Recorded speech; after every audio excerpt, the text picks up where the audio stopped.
maka kita mengikuti sedikit demi sedikit apa yang telah dicontohkan oleh beliau, agar ibadah kita semakin hari itu semakin sempurna dan semakin sesuai dengan apa yang diinginkan oleh Allah Subhanahu wa ta'ala. Kita sudah sampai halaman berapa Bapak Ibu? Halaman ini harusnya ditandai Bapak Ibu ya.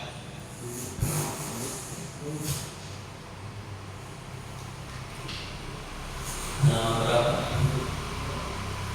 Halaman 10. 10 sudah berarti ya? 10 sudah belum? Harusnya sudah. Harusnya, karena dia sepaket dengan rukun wudu. Jadi sekarang halaman 11, betul ya? Nah, saya minta Bapak Ibu, itu kan bukunya buku Bapak Ibu ya? Betul dulu. Nah, jadi nanti selesai pengajian kita, kasih coretan atau kasih tanda sebagai penanda itu batasan terakhir. Gitu. Misalkan kemarin kita ngaji sampai halaman 10, kasih tanda di situ, kalau perlu kasih tanggal, biar kita tahu batasan terakhir itu di mana dan itu kajian tanggal berapa, bulan apa. Nanti ketika kajian selanjutnya kita nggak harus ulang, karena kalau lupa kemudian tebak-tebak halamannya, akhirnya kajian kita sama seperti bulan lalu. Walaupun yang namanya ilmu walaupun diulang-ulang tetap manfaat. Satu.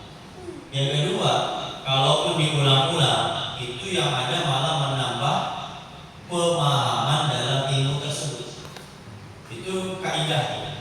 Ilmu itu kalau mau kuat maka harus diulang-ulang setiap hari.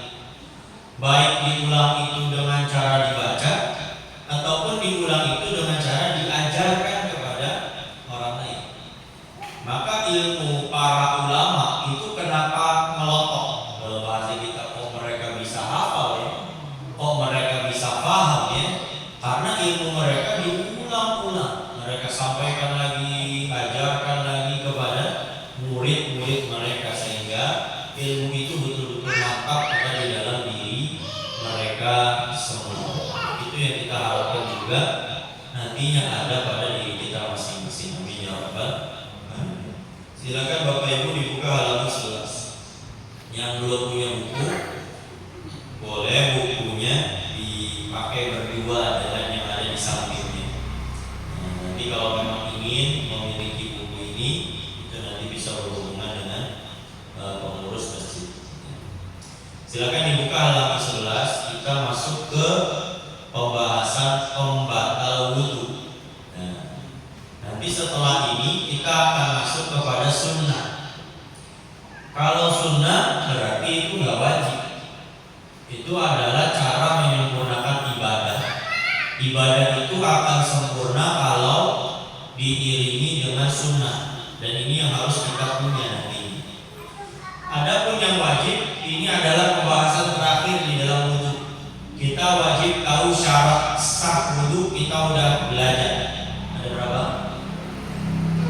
Nah, lihat dulu kan. Ada berapa? 9. Rukun wudu ada berapa? 6. Itu wajib tuh, Bapak Ibu tuh wajib tahu itu, nggak boleh nggak boleh enggak.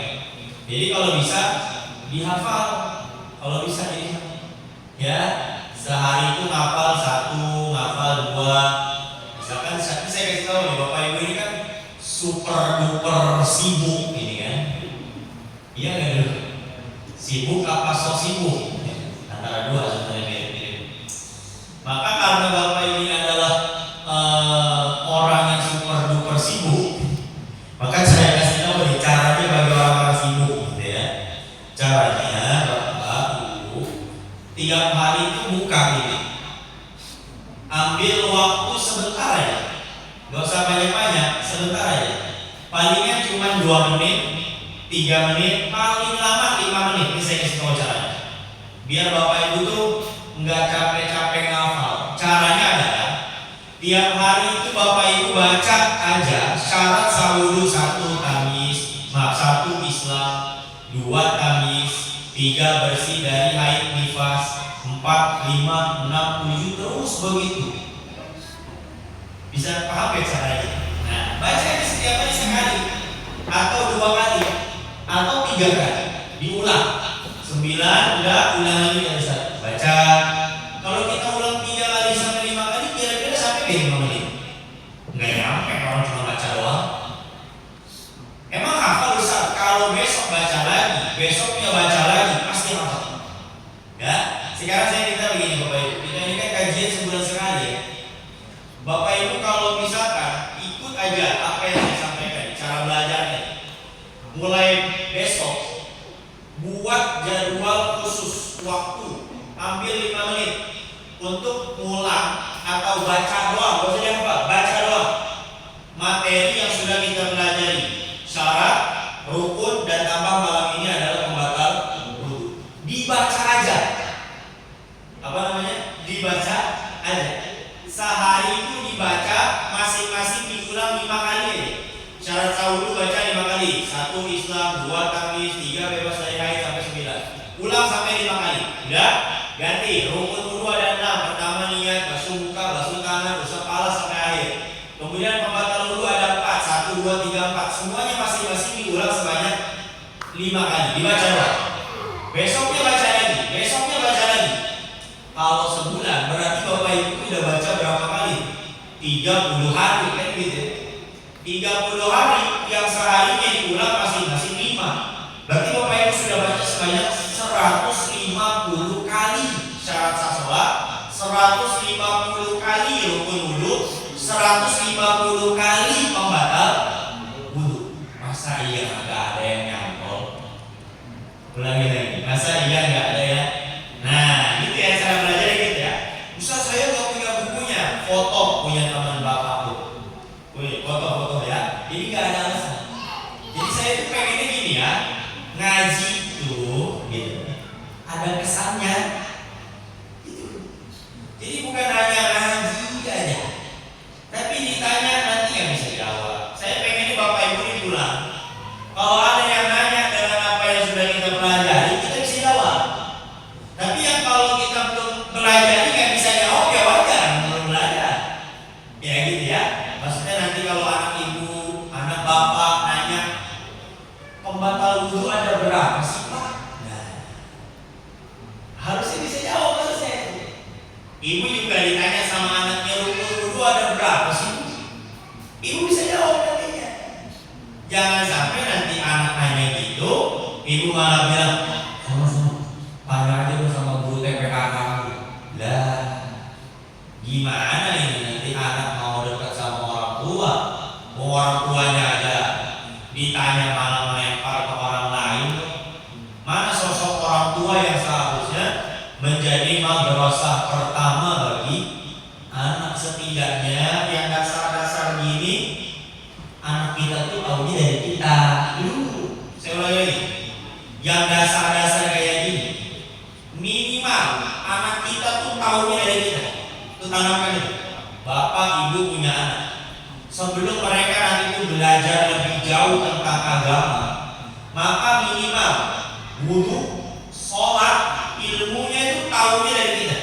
Maka ini nanti ajarin kepada mereka, biar mereka tuh ada kesan dalam hidup. Misalkan anak bapak ibu ternyata nanti jadi ulama misalkan. Amin itu. Ini baik. Gak mau anak jadi ulama kayak gini ya. Bisa aja dulu.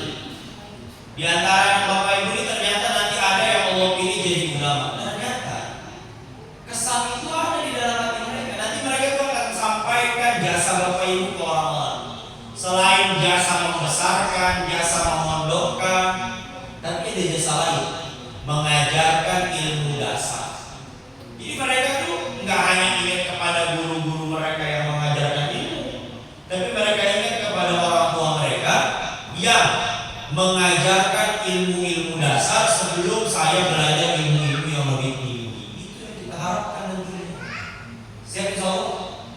Nah, ajarin ya.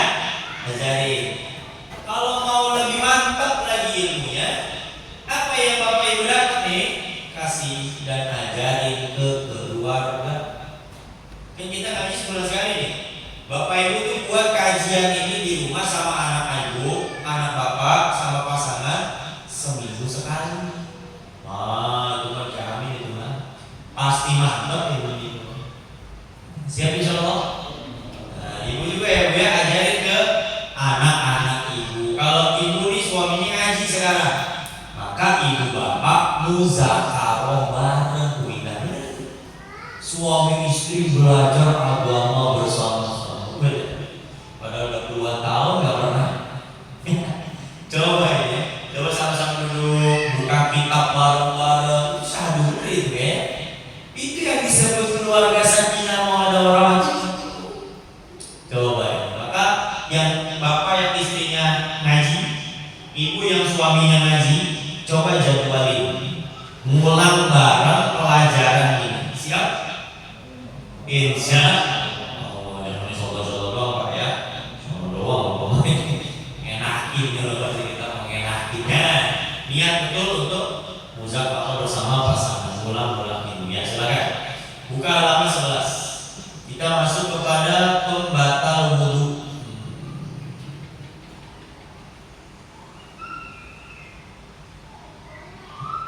Pembatal wudu ya. Sebentar.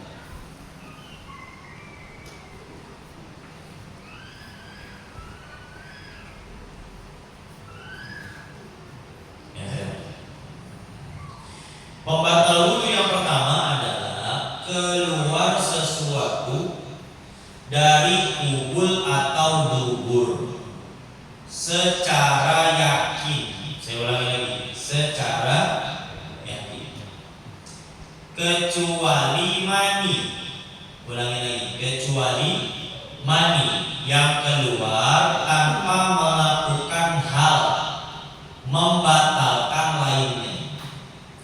Jadi kalau ada sesuatu Bapak Ibu yang keluar dari salah satu dua jalan, depan sama belakang, apapun yang keluar maka itu membatalkan wudu.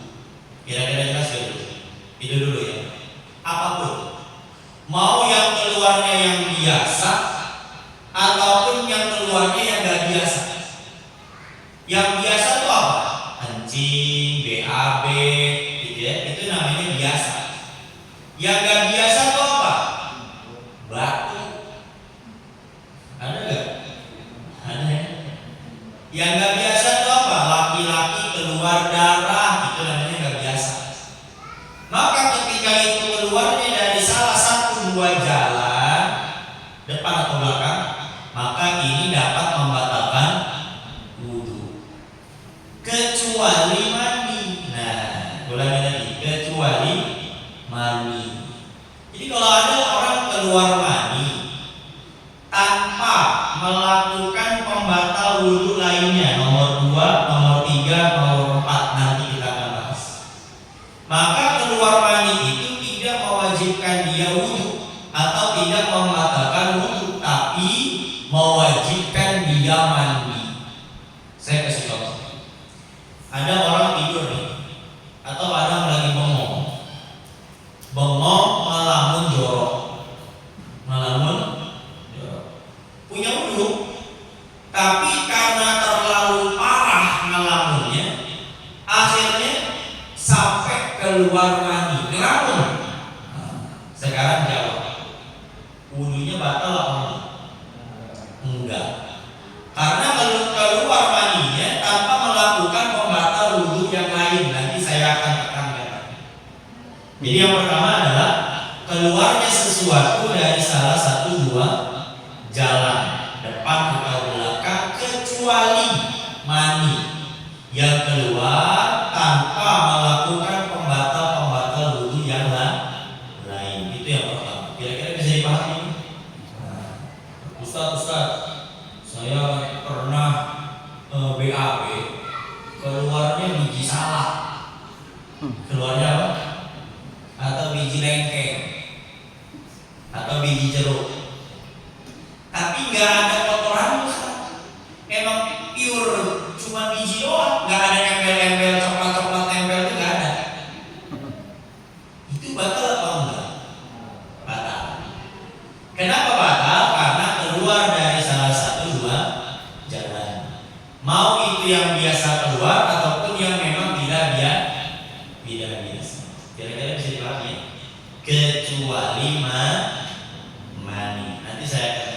yang pertama. Kemudian yang kedua, pembatal wudhu yang kedua adalah bersentuhan kulit. Perhatikan, satu garis bawah itu kulit, ya, bersentuhan kulit. Yang kedua, tanpa penghalang, itu garis besar. Dua. Ini biar Bapak Ibu nanti paham poinnya. Satu, kulit. Kedua, tanpa penghalang. Ya. Yang ketiga, laki dengan perempuan.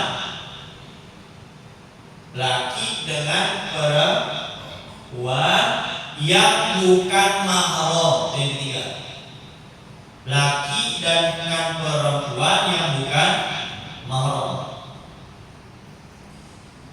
Serta yang keempat, serta sudah sampai usia yang dapat menimbulkan syahwat bagi lawan jenis. Ulangi.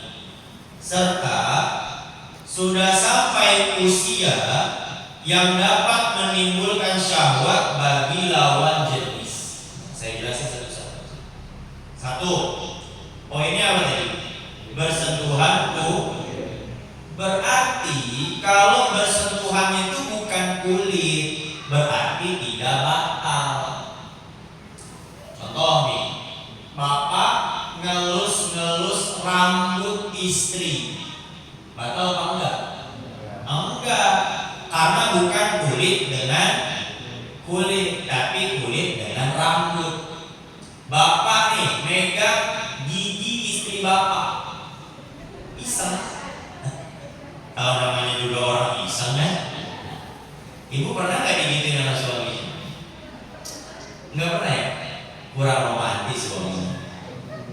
Terlalu menjaga image. Kalau bapak ibu dapet suami gitu, itu kayaknya beruntung bener dunia akhirat itu. Karena suami itu bukan hanya mencukupi kebutuhan zahir, tapi kebutuhan batin dengan menyenangkan hati ibu. Karena istri itu kalau dibicarain seneng Pak. Jadi bapak tuh jadi suami jangan kaku, gitu loh. Coba bapak ibu nih saya kasih tahu ya caranya nih. Kalau sama pasangan itu jangan selalu ngomong yang serius-serius. Jangan. Coba lebih banyak ngomongin hal-hal yang sifatnya gak penting gitu.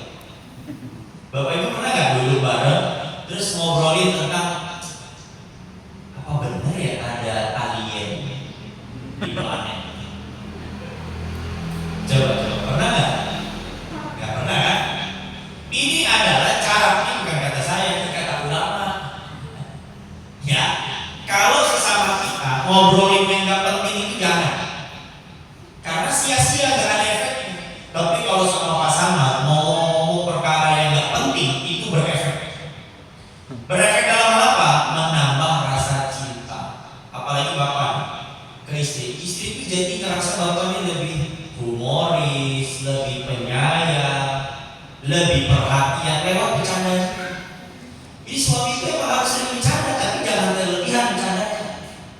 Istri itu didorong sampai ngejungkel, jangan, ya. Kayak artis tuh, katanya bercanda.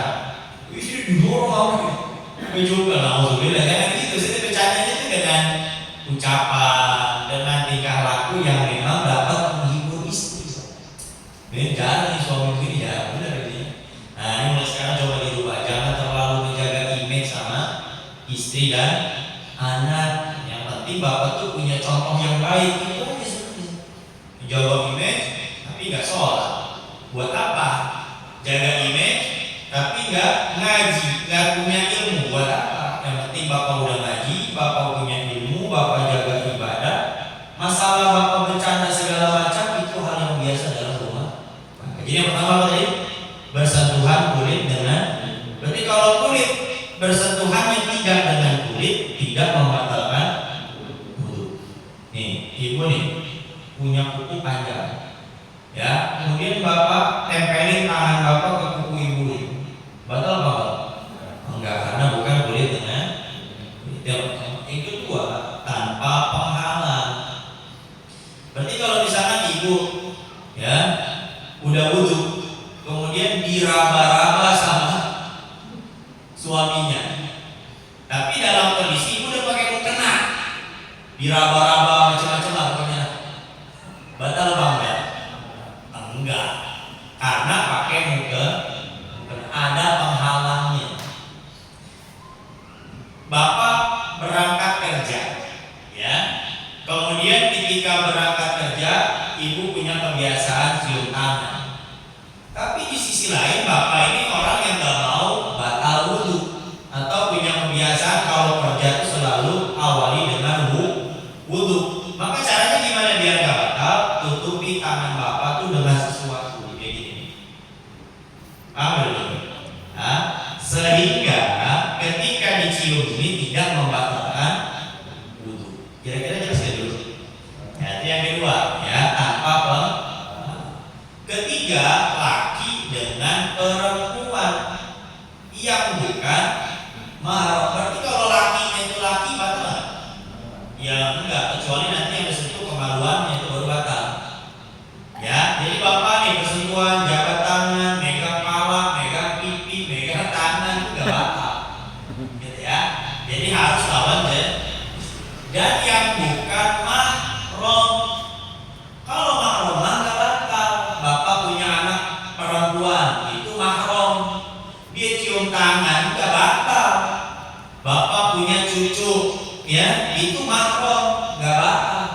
Nah, sekarang kenapa bapak ibu kalau sentuhan itu batal? Karena bapak ibu itu bukan mahram. Perhatikan, yang betul itu mahram, bukan muhrim. Ini masih banyak nih kayak gini. Bahkan kadang ustaz penceramah ngomongnya bukan muhrim. Ini gimana ini? Padahal udah dipanggil ustaz. Muhrim itu artinya orang yang sedang berpakaian ihram. Itu namanya muhrim. Ya, dan itu hanya ada di Mekah.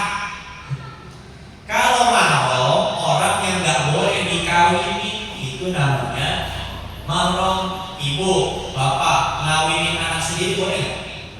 Nggak boleh. Anak ngawinin ibunya, boleh apa enggak? Nggak boleh. Dan akhir zaman juga ada yang kayak gitu. Emaknya masih cakep, ya, karena kawin muda. Beda umur sama anaknya itu nggak terlalu jauh. Akhirnya anaknya resep sama emaknya sendiri, dikawinin, itu ada. Boleh apa enggak itu? Enggak boleh, karena dia mahram. Ponakan, mahram bukan ponakan. Mahram, ponakan yang sedara. Bedain ini. Ponakan itu ada dua, ada ponakan sedara apa enggak. Ponakan sedara begini, bapak punya saudara, saudara bapak, saudara kandung, punya anak, itu namanya mahram sedara. Apa ponakan sedara? Yang enggak sedara itu apa? Bapak punya istri, istri bapak punya ponakan. Ambil dulu. Kalau bapak nikah sama istri bapak, ponakan istri berarti jatuhnya ponakan kita juga dong. Betul gitu? Betul ya? Nah, maka kalau dia statusnya ponakan, tapi ini ponakan yang bukan mahram, karena dia bukan saudara dengan kita. Dia ponakan yang jadi ponakan karena istri kita. Kira-kira jelas? Jadi nanti bedain tuh lebaran, mana ponakan kita, mana ponakan istri, bedain. Itu jangan suruh dia cium tangan aja. Dengan alasan maaf. Sepupu itu bukan mahram. Jadi kalau lebaran jangan salaman sepupu. Ngaco ini mah. Kalau masih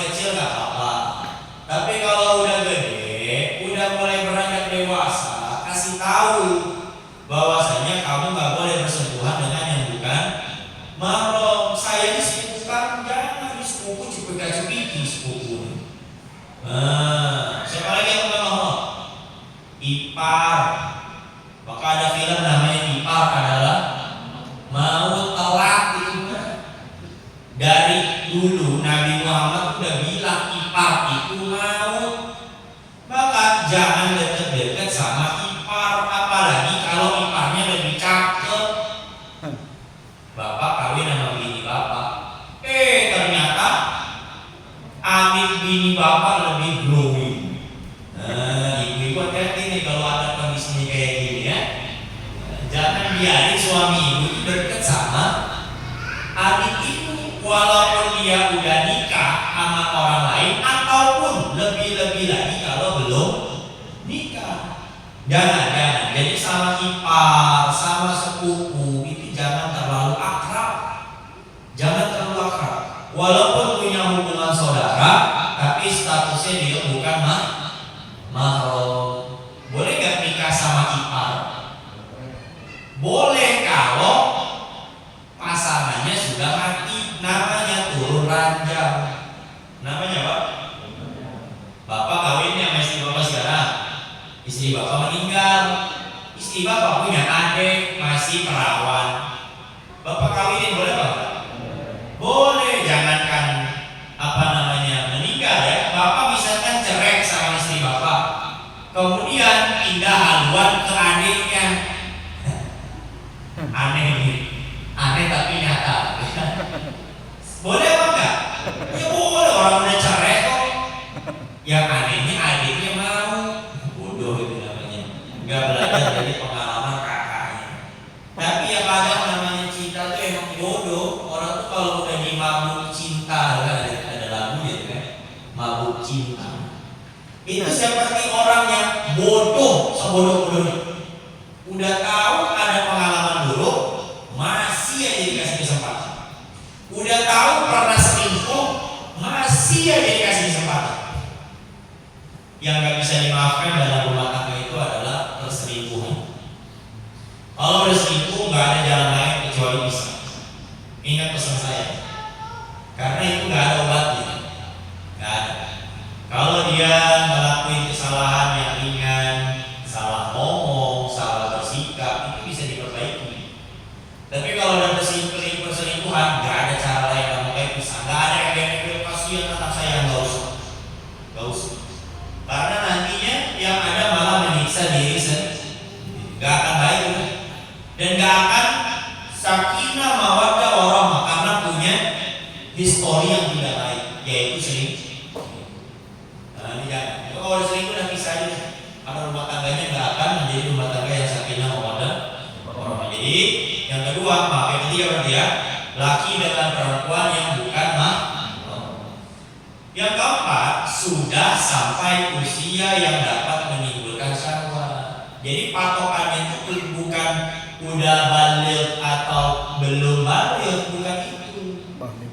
Kadang begini, ada anak belum balik, umurnya 10 tahun, tapi dia punya pertumbuhan itu lebih daripada biasanya. Contoh nih, anak SD kelas 6. Apa anak SD kelas 6 itu udah semuanya balik? Belum. Ada yang belum balik, ada yang baliknya tuh umur 11, 12, 13, 14, atau ketika dia umur SMP 1, SMP 2. Maka ketika anak SD kelas 6 dia punya tumbuh kembang yang lebih daripada teman-temannya, posturnya lebih tinggi, kemudian juga bentuk tubuhnya sudah kelihatan. Orang normal melihat gitu nafsu apa enggak? Nafsu. Jadi kalau bilang saya membuat nafsu, bohong. Gak usah gaya-gayaan deh, gak usah. Ada Ustaz kenapa kok santriwatinya salaman sama Ustaz? Nih, kalau bapak ibu mondokin anak perempuan secara khusus atau anak laki yang kiainya nerima cium tangan santri perempuannya tanpa penghalang, tarik anaknya, jangan pondok di sini. Ya. Karena dia sudah menyalahi apa yang dicontohkan Nabi. Nabi itu riwayat Aisyah.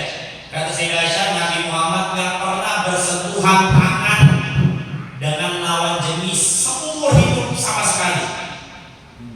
Sama sekali, walaupun dalam hal-hal penting seperti bai'ah. Namanya ada bai'atul aqabah, namanya bai'atul ridwan. Dan Muhammad itu kalau sama yang laki itu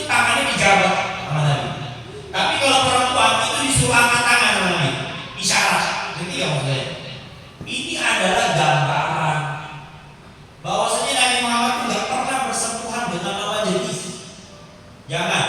Jadi bapak nih sama tetangga-tetangga bapak yang perempuan, jangan jabat tangan. Jangan. Begini lebaran begini, tapi masih sentuhan sama baik. Lucu ini orang sekarang. Begini itu tujuannya apa? Biar biasa Tuhan. Tapi kalau masih dideketin sama aja bohong itu. Ya sama aja. Mau syahwat nggak syahwat tetap dosa. Tetap dosa. Begini. Awal yang namanya syahwat atau awal daripada adanya yang sekarang banyak viral pencabulan di pesantren, kiai menghamili santriwati, itu awalnya dari mana? Awalnya dari jabatan. Awalnya itu. Jadi nggak usah pakai bahasa saya mau nggak syahwat, kamu tuh bukan nabi. Saya ulangi lagi ya. Kamu tuh bukan nabi, nabi yang maksum aja. Nabi maksum apa? Maksum tuh terhindar, terjaga dari dosa. Gak mungkin nabi berdosa, tuh gak mungkin. Seandainya nabi itu mau jabat tangan, kira-kira nabi itu bakal syahwat atau apa? Gak bakal. Karena nabi mah maksum. Tapi sekelas nabi yang maksum aja itu gak mau jabat tangan. Bila kita ini yang bukan maksum, yang otaknya kadang jelek, pikirannya kotor, sok-sokan pengen jabat. Nah, ini saya dari Bapak Ibu ya, anak Bapak Ibu yang sudah mulai kelas 5 SD, kelas 6 SD, itu kan biasanya tumbuh kembangnya udah mulai kelihatan tuh, walaupun belum Pak. Kalau udah balik mah jelas, gak boleh. Ya, tapi kalau belum balik, dilihat dia pertumbuhannya sudah menimbulkan syahwat atau tidak. Jadi kalau udah kelas 5, kelas 6 itu normal. Dia sudah menimbulkan syahwat kepada lawan jenisnya. Maka ajarin kepada mereka, nah, jangan salaman kepada guru yang lawan jenis. Berani nggak nyampe ini? Harus berani. Kalau bu nanti anaknya bilang, kalau saya nggak salaman nanti nilai saya jelek, tarik anaknya, pindahin sekolahnya, selesai. Sesimpel itu ya. Karena syariat itu nggak bisa dinego, nggak bisa diapain? Dinego. Ulangi lagi, berarti patokannya bukan sudah balik atau belum, tapi patokannya sudah menimbulkan syahwat atau belum. Nah, ada anak nih masih umur 3 tahun. Ada bapak-bapak melihat anak perempuan umur 3 tahun syahwat, kemudian dia pegang, batal apa enggak? Enggak batal.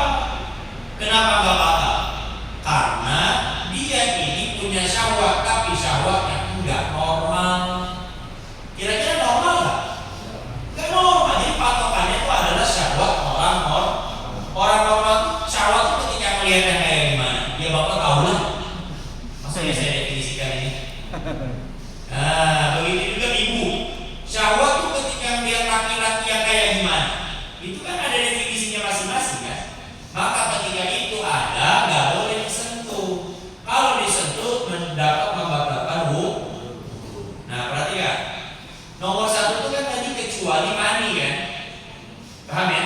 Kecuali mani. Berarti kalau keluar maninya itu bukan karena berhubungan dengan istri, bercumbu dengan istri, ya, sehingga keluar mani, berarti tidak Pak, tidak apa-apa. Contoh, bapak ibu bercumbu, saya nggak bilang berhubungan ya, bercumbu. Bercumbu itu apa ya pastinya? Bermesraan, peluk-pelukan, tapi pakai daster. Tapi pakai apa? Daster. Ditambah pakai mukena, ditambah pakai sarung tangan juga. Akhirnya selama bermesraan itu ibu bapak tuh kulit itu nggak bersentuhan. Si ibunya tuh suruh pakai cadar lengkap gitu kan?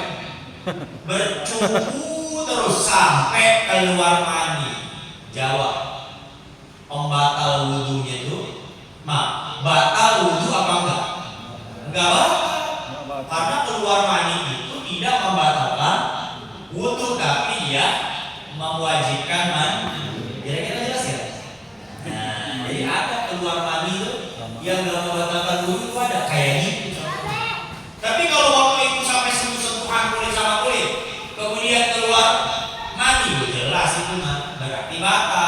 sekarang pertanyaannya, yang membatalkan wudhunya keluar maninya atau bersentuhannya?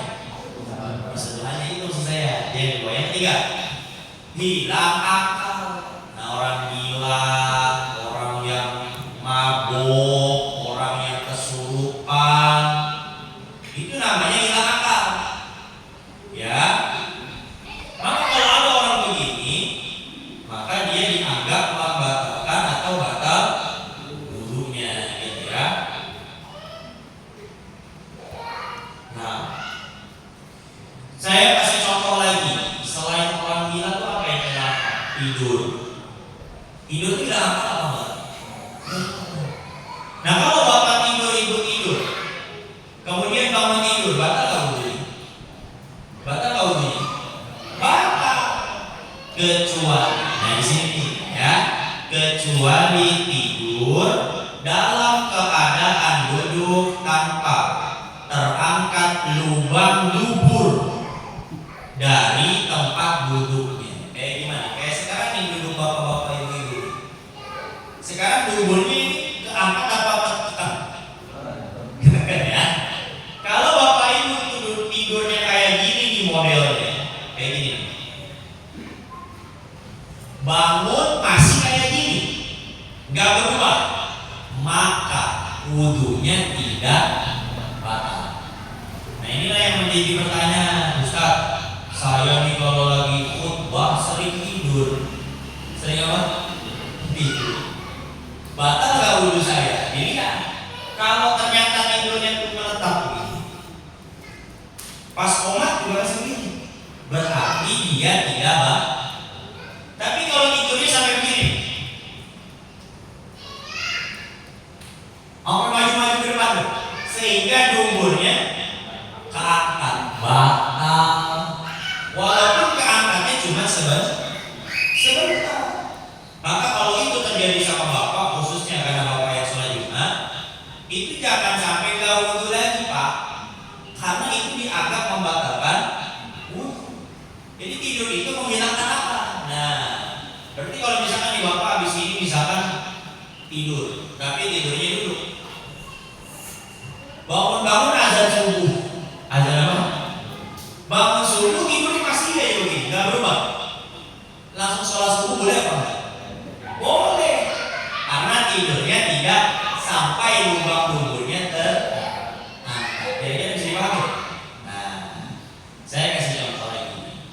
Bapak tidur biasa, tidur miring. Contoh sebagai poin pertama tadi, tidur miring. Ibu tidur miring. Ketika tidur miring seperti biasa, bangun tidur keluar mani. Keluar apa? Coba jawab. Yang membatalkan wudhunya itu keluar mani.